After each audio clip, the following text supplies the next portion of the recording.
Insulin is the main metabolic hormone in our body, but the problem is 1 out of 3 people watching this video have insulin resistance.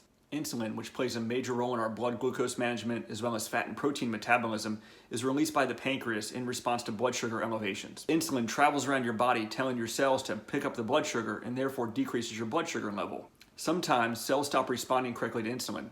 As a result, your pancreas produces more insulin to try to overcome this, and this leads to elevated insulin levels. Many factors contribute to insulin resistance, but the biggest is believed to be free circulating fat in the bloodstream.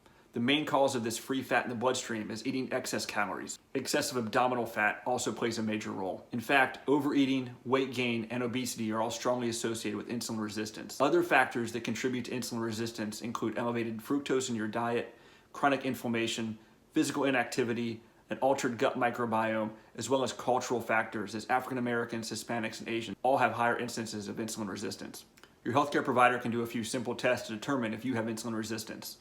Checking a fasting blood sugar level and a fasting insulin level and plugging that into an equation called a HOMA-IR is an excellent way to test for insulin resistance.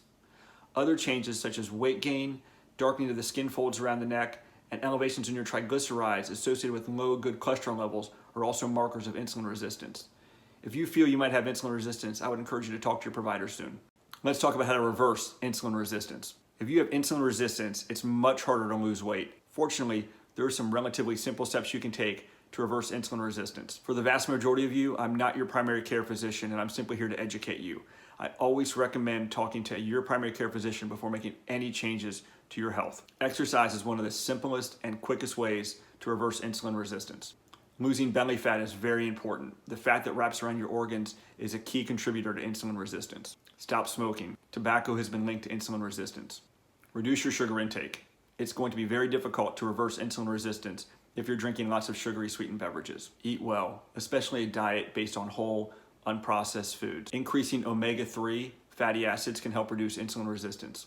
Mounting evidence is showing that a low carbohydrate diet, especially when combined with intermittent fasting, is the best diet plan for reversing insulin resistance. It's going to be very challenging to lose fat without taking on some kind of a low carbohydrate plan. It won't be easy, but I promise you it'll be worth it.